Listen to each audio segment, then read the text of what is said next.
officers in Haiti, because that's a matter that's really not in the realm of this committee, and we need to exercise caution, as Senator Omar said, so that we don't put our men and women in uniform in harm's way wherever they serve us, because they are all our children, they are Kenyans like ourselves, and we owe them that duty of care in whatever we say. But you appreciate, Houston, there is also a very thin line between protecting the rights of demonstrators, and in that case, demonstrators who are not doing so peaceably and unarmed, as is stipulated in our constitution and our laws, and also the duty by policemen to protect life and property of those who are not otherwise involved in violent protests. I want to believe part of the reason we are here as a dialogue committee, as His Excellency keeps reminding us, is so that we are able to dialogue as a country, to put behind our nation the culture of violence, and where we settle political disagreements using violence. And from where you sit as human rights crusaders and activists, you then owe the country a duty of civic education. That, and I have seen players in the civil society demonstrate over the cost of living peaceably and unarmed, not with machetes, not with stones, and they do so, and the police actually escort them,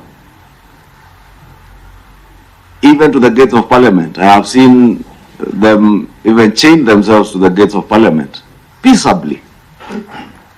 I don't know what your role would be as a civil society players and more so human rights activists to protect the rights of even officers and other Kenyans who are not involved in the violence, and probably also engage Kenyans in a crusade of civic education, where you educate Kenyans that a demonstration, a procession, a protest, picketing does not necessarily mean a campaign of violence and anarchy.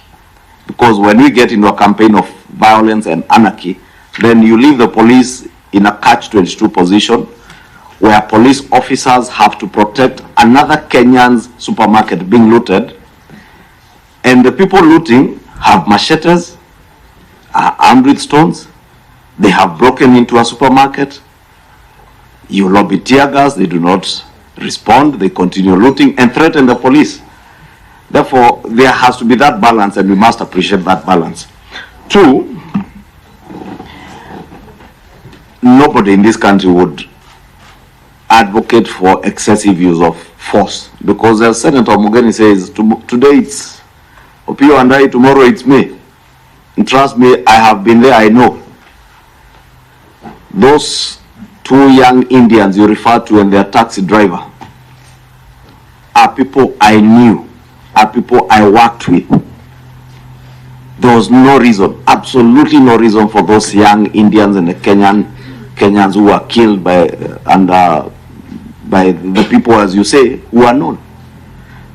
Therefore, as we speak about Kenyans who were killed in the demonstrations, let us not forget those Kenyans who were executed in the name of politics.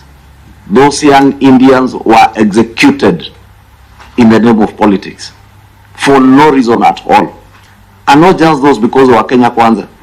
There are many Kenyans, and Irungu, you remember the bodies that were fished out of River Yala, simply because of their political beliefs.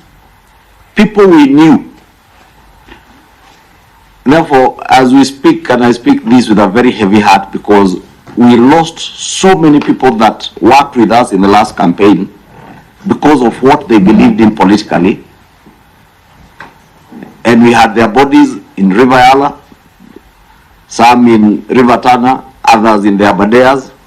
Those young Indians, you have rightly said, the officers are known, but they cannot be prosecuted because the bodies have never been found. But the hearing brings me to my question, Mr. Irungu, and your